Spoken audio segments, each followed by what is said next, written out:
చిత్ర పరిశ్రమకు చెందిన సెలబ్రిటీలలో తమ జీవిత భాగస్వామి నుంచి విడిపోయిన వారు, విడాకులు తీసుకున్నవారు లేదా జీవిత భాగస్వామి మరణించిన వారు తిరిగి జీవితంలో సెకండ్ ఇన్నింగ్స్ ప్రారంభిస్తున్నారు. తమ మనసుకు బాగా దగ్గరైన వారితో జీవితం పంచుకునే దిశగా అడుగులు వేస్తున్నారు. అలాంటి కథనాలు వచ్చినప్పుడల్లా మీడియా జనాలకు కనిపించే పేరు సీనియర్ నటి మీనా. బాలనటిగా చిత్ర పరిశ్రమలో అడుగుపెట్టిన మీనా ఆ తర్వాత హీరోయిన్గా దక్షిణాదిలోని అందరూ అగ్ర హీరోల సరసన నటించి స్టార్గా వెలుగొందారు.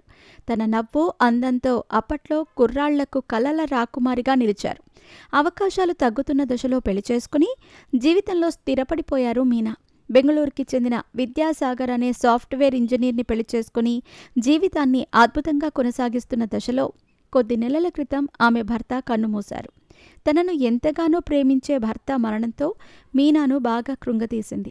తన కుమార్తె నైనికయే జీవితంగా మీనా బ్రతుకుతున్నారు. తన మాదిరిగానే నైనికను కూడా నటిగా చేయాలని మీనా తీవ్రంగా శ్రమిస్తున్నారు. ఇప్పటికే ఇళయ దళపతి విజయ్ నటించిన తేరీలో ఆయనకు కుమార్తెగా ఈ చిన్నారి నటించి మెప్పించింది. ఇదే బాటలో ఆమెను నటనాపరంగా మరింత రాటుదేల్చాలని మీనా భావిస్తున్నారు. అలాగే తన చదువుకు ఎలాంటి ఆటంకం కలగకుండా చూడాలని కూడా ఆమె ఏర్పాట్లు చేస్తున్నారు. ఇండస్ట్రీలోని పెద్దలు, మిత్రులు మీనాకు అన్ని రకాలుగా సహాయ సహకారాలు అందిస్తున్నారు.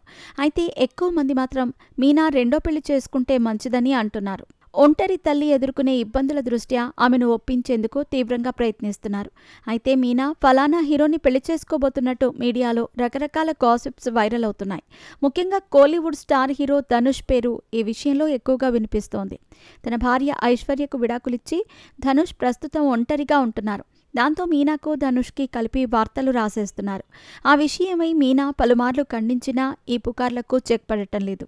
తాజాగా సీనియర్ దర్శకుడు గీతాకృష్ణ మీనా రెండో పెళ్లిపై కీలక వ్యాఖ్యలు చేశారు. ఇటీవల ఓ ఛానల్కి ఇచ్చిన ఇంటర్వ్యూలో ఆయన మాట్లాడుతూ సినిమా వాళ్ళు సినిమాల్లో కంటిన్యూ అవ్వకపోవటం ఉండదని, ఎవరొచ్చి ఆఫర్ ఇస్తారా అని ఎదురు చూస్తూ ఉంటారని గీతాకృష్ణ అన్నారు. కంటిన్యూ చేస్తున్న సమయంలోనే పెళ్లయ్యింది. ఆమె భర్త అనుకోకుండా చనిపోయారని ఆవేదన వ్యక్తం చేశారు. మీనా పెళ్లిపై రకరకాల ఊహాగానాలు వస్తున్నాయని, మీనా చిన్నప్పటి నుంచి పక్కా కమర్షియల్ అని, మంచి సినిమాలతో టాప్ రేంజ్కి వెళ్లిపోయిందని గీతాకృష్ణ తెలిపారు. ఆమె రెండో పెళ్లి జరిగితే జరగొచ్చని ఆయన అభిప్రాయపడ్డారు. మీనా పెళ్లి తర్వాత బాగా బరువు పెరిగారని అంటున్నారని, కానీ వాణిశ్రీ వంటి వారు అద్భుతమైన క్యారెక్టర్లు చేశారని ఆయన చెప్పారు. కుటుంబ ప్రేక్షకుల్లో మీనాకు బ్రహ్మాండమైన ఇమేజ్ ఉందని, అయితే తల్లి పాత్రలు చేసేందుకు ఇష్టపడకపోవచ్చని గీతాకృష్ణ అభిప్రాయపడ్డారు.